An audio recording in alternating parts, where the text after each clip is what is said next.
done lives on YouTube.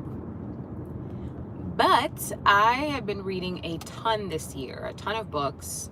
And I'm actually in the process of writing my own book right now, which is so new and exciting. But God definitely put it on my heart to do. And I am one that I go quick or I don't go at all, because if I wait too long, I am going to freak out and not do it. But I am researching on the concept of confidence a ton lately. And what I find fascinating is that everybody wants to be confident. Okay, there's nobody on the planet that's like, I love not being confident. Like, you will never hear somebody say that. But even though so many people want to be confident, even though so many people, spend money to become confident, whether it's through makeup, clothes, all the things, what I have found to be true is that the majority of people are actually afraid of being confident. They're actually afraid of truly embracing that part of their life. They're actually afraid of embracing that potential. And it's like they know that confidence is what they want. They know that confidence is going to be the doorway to get them through to that life that they say that they desire, whether that's a raise, more influence, finding a partner. Like, they know all of this. But there's like a block there. And I heard something yesterday from my coach that I thought was fantastic. He said that he doesn't like the word blocks. He likes the word shields, because if it's a block, it is something that you yourself, it's something that you put outside of yourself, right? It's a block. Oh, a block came up. It's like, that has nothing to do with me. That's a block. But a shield is yours, right? If you have a shield, it's connected to your arm. You use it to block and protect yourself. And so the concept of, I have a shield to the potential of my life getting better through the doorway of confidence, that feels a little bit more accountable, I would say. And the concept of like, so let me paint a picture. Picture this. Let's say that you are looking to make more money. You're like, I want to make more money. I want to make more money. You're thinking thoughts about money. You're saying the affirmations, money loves me, all the things. But then when it comes time for an opportunity to come around where you could actually make more money, you have a block. You find yourself resistant. You find yourself creating problems. You find problems arising all around you to where you can't actually step into that opportunity. But the real tea is that you actually put up a shield to that reality, because it sounded fun. You were thinking all the things. When it came time for reality to set in and an action to set in, your brain was like, oh, we don't know nothing about that. Like, are we safe with more money? Are we reliable with more money? Can we be trusted with more money? How's my life going to change with more money? Oh no, this is going to require a whole new me if I get more money. Relationships may shift. How I carry myself may shift. I don't actually know if more money is what I want now. Even though I don't like my current situation, it's the devil I know, okay? Versus the angel I don't. And same with love. Let's say somebody's like, I want love. I'm ready for love. Why are you hiding from me? But then when a good person shows up, immediately self-sabotage, immediately becoming, finding problems and making everything wrong. Because maybe there's a fear of having to become vulnerable, of having to open up your heart to love. And back to the money example, like a lot of people, and I can speak for myself, if there were moments where you were irresponsible with money, or there were moments where you genuinely just made a mistake, but you never forgave yourself for that mistake, of course you're going to shield yourself from the possibility of making a whole bunch of money, because it's like, can I even trust myself? Because last time I had money and I was going crazy with it, I blew it. And I learned the definition of the word confidence just yesterday, and I found it to be fascinating. So the root of confidence is confide. And the thing is, a lot of us, we break promises to ourselves all the time. We know every lie we've told ourselves, okay? We've actually lied to ourselves more than anybody on this planet could ever.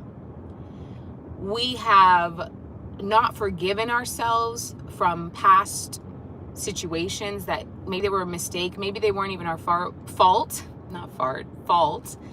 but we have been so vicious and hard and harsh towards ourselves that when it comes time to have confidence, give me that money, we're my clients, I want love, I want happiness, I want joy, we can't even confide in ourselves because we are our worst enemy. We never held space for the parts of our life that needed us. Like, and I know a lot of people talk about inner child, but that is so real. Like, we never hold space. Many people do not hold space for themselves to even trust themselves, to even confide in themselves. So how can you have outward confidence if what's happening on the inside is complete turmoil and cray-cray?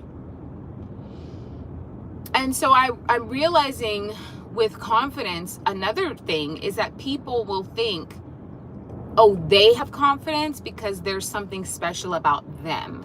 They have confidence because they don't deal with fear. You know, they have confidence because maybe it's genetic, maybe it's an extra chromosome, maybe there's something sprinkled on them that's so much more evolved than me. And I'm here to tell you, if you're watching this video, that's incorrect. And that's another shield. Instead of a block, that's another shield of protection from having to truly face your desire, from having to truly face the fact that you truly do want a lot of beautiful things in life. Like, you really do want and desire more. And I found the first step with finding confidence, embodying it, is the little things every day. So keeping your word every day. If you wake up and you told yourself last night that you were going to work out today, do it. Even if it's 5 minutes, even if it's you going for a walk on your lunch break, even if it's you just going and walking your dog, even if it's you doing like 5 push-ups, keep your word. Cultivate a relationship with your internal human, your internal soul, that we can trust ourselves, because it will go a long way. Get dressed every morning, even if you have nowhere to go but your home office, or to run errands and get groceries. Get dressed up. Y'all, I'm doing work for a client today on my computer at home. I still got dressed up. I did my hair. I put on lipstick, because I know that when I feel beautiful, when I feel at my best, my work reflects that. How I show up, how I think reflects that. And so I think in order to foster confidence in yourself every single day, it counts. Like, go all in and keep your word. And I'm not saying take like massive action where you're, acting crazy.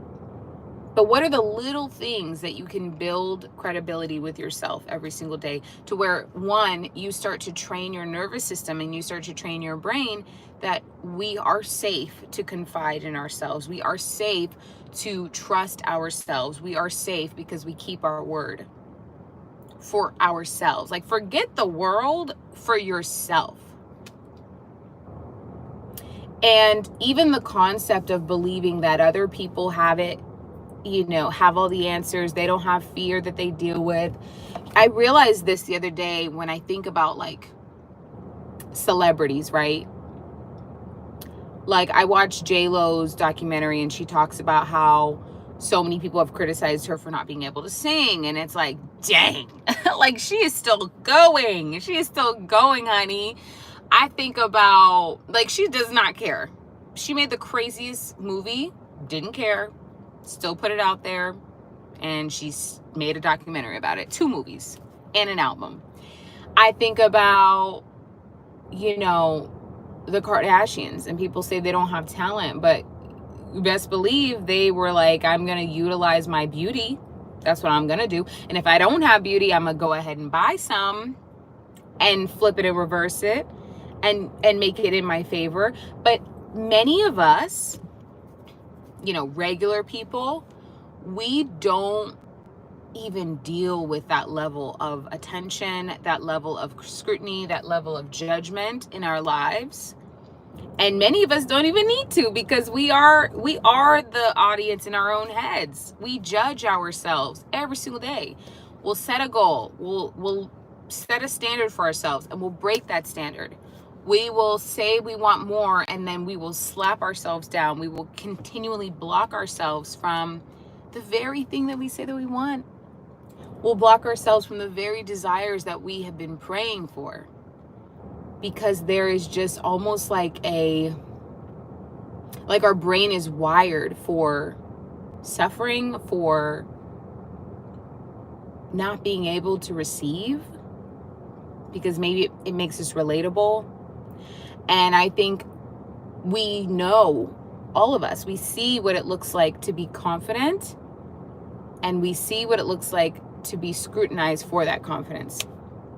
And so in a way, we are protecting ourselves from judgment. And so we'd rather shrink than shine as bright as we could be. And I learned something last year that blew my mind. And it was talking about how when a sun, like a star, chooses to not shine, it becomes a black hole. And it sucks all darkness in, and it can't escape. And to me, that sounds like hell.